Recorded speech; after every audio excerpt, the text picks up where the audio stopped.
It was the most watched political debate in U.S. history, Hillary Clinton versus Donald Trump. 24 hours later, the world is asking, did it make a big difference or was it just a big deal?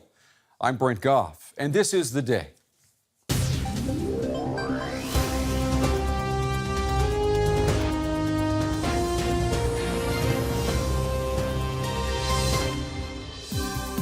Donald supported the invasion of Iraq. Wrong. That is absolutely wrong. Proved over and over again.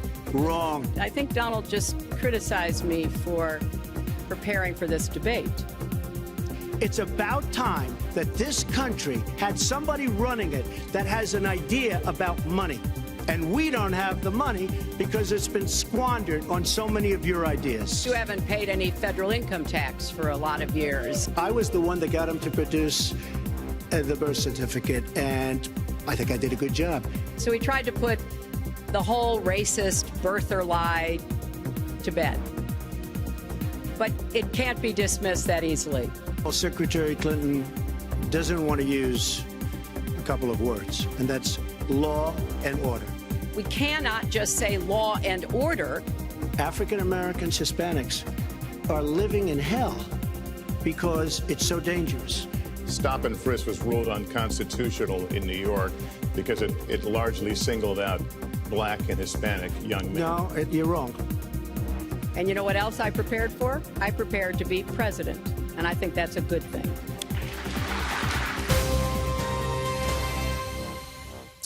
Welcome to the program, everyone. We begin the day with the day after. About 24 hours ago, 81 million people in the U.S., countless more around the world, tuned in to watch the first presidential debate between Hillary Clinton and Donald Trump. Never before have so many people watched a political debate. And never before have the spin doctors after the event worked so hard. Well, tonight we will attempt to maneuver through the smoke and mirrors of the post-debate reality. Who won? Who lost? Who cares? More on that in just a moment. We begin with the colossal cacophony of chatter that erupted when the verbal sparring between Clinton and Trump ended.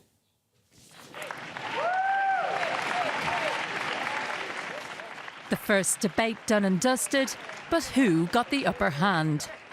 After 90 minutes of verbal punches, the attention turned to the spin room, the stadium-sized media circus, where allies of both candidates jumped into action to declare the winner.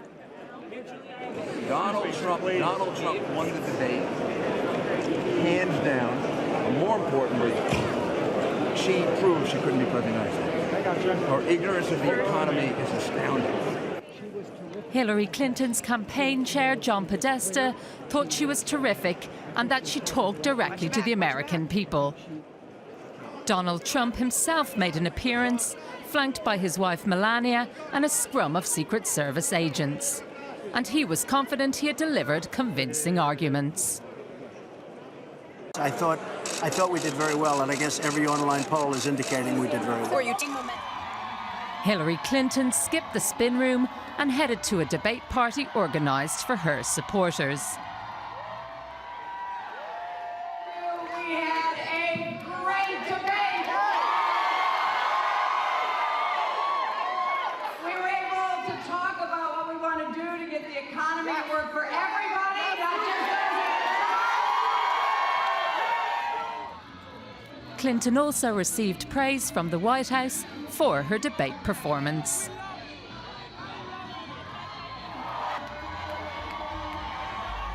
Well, another big question today, can all of the spin be unspun? Well, we are going to give it a try tonight. To do that, I'm joined by three of the best political analysts who know both sides of the Atlantic up and down. I'm going to start here to my right with the birthday girl, David-Wilp. She is a senior transatlantic fellow with the German Marshall Fund. She knows her way around in both the U.S. Congress and the German Bundestag. Suda, thanks for coming in. Thanks for having me, Brent. Especially on your birthday. And right next to her is Erwin Collier. He is an economist and a professor at the JFK Institute here in Berlin. He is the go-to man when numbers and politics merge. Erwin, it's good to have you back here. And to my left is Julius van der Laar. He's a political campaign advisor. He was one of the architects of the winning 2008 and 2012 Obama campaigns. Julius, it's good to have you back on the show as well. Good to be with you. The big question has been today, Everyone's been asking it. Who won?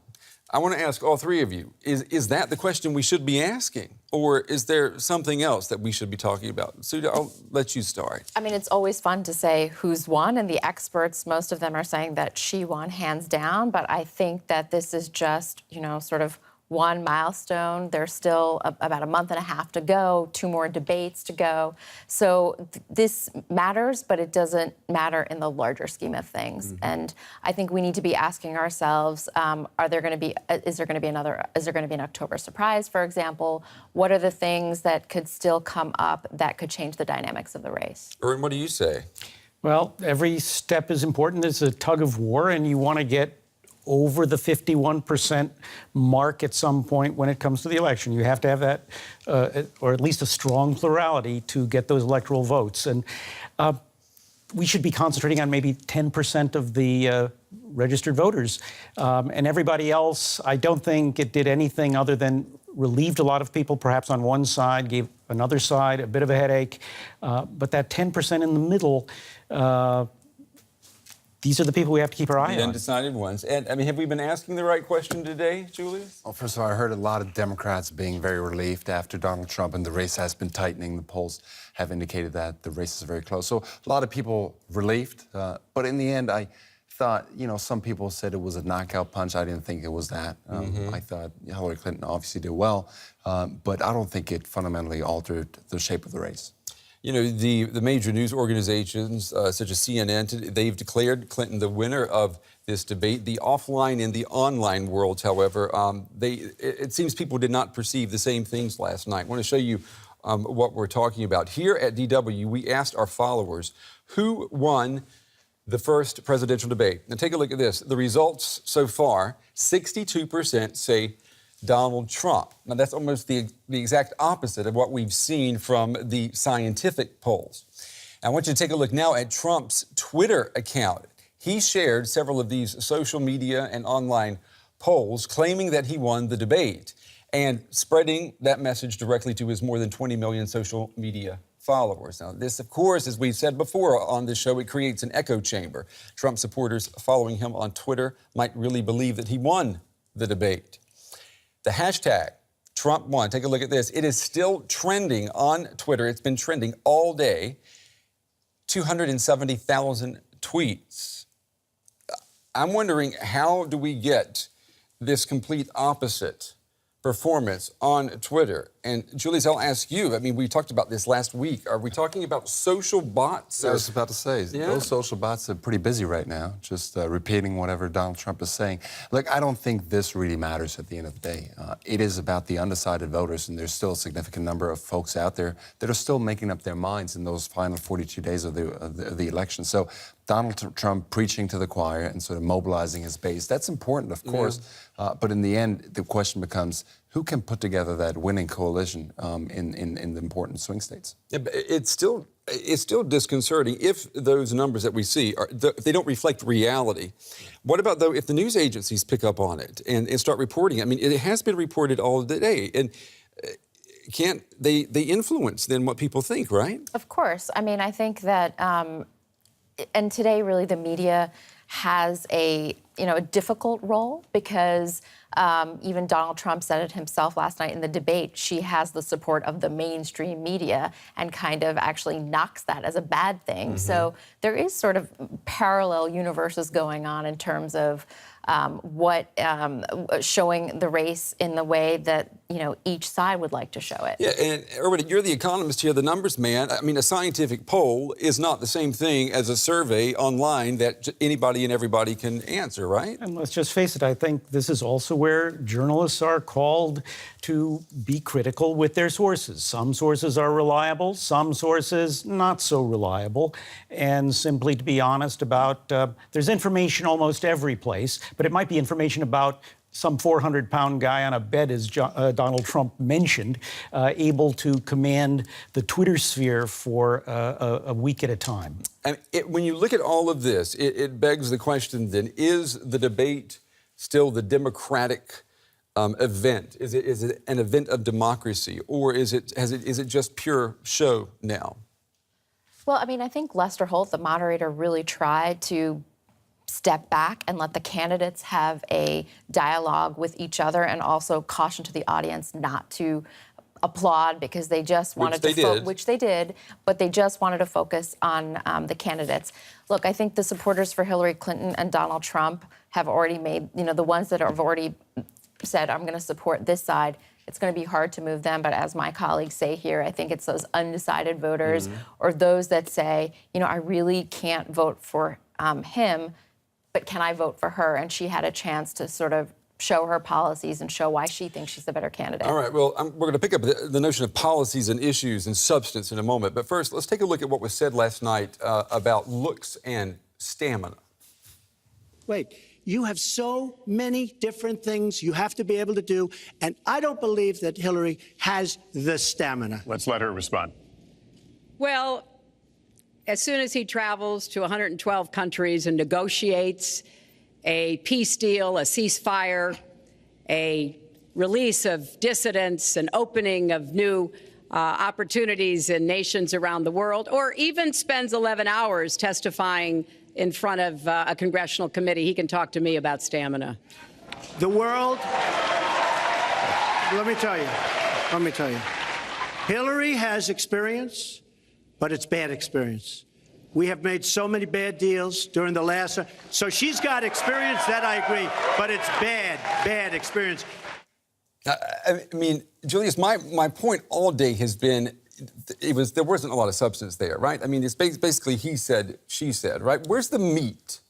Well, I don't think it is about the meat in those debates. It's about landing your point, and it's about, conveying to people that you're presidential. That was one of the roles that Donald Trump had to play, and I think with that respect, he failed. But Hillary Clinton, and we saw it in this exchange, she was extremely well prepped. Yeah. She knew that attack line was coming from Donald Trump, that she wasn't ready, that she didn't have the stamina, and she went right back to him saying, look, I traveled all over the world. No Secretary of State in the history has ever traveled that much as I have, and you've got the sniffles over here, drinking water nonstop. That's exactly right. But it's still, though, where's the democracy there, though? Or if we're talking about the zingers and the one-liners? I think there's still something bigger. 90 minutes and 3 doses of 90 minutes, you can run, but you can't hide.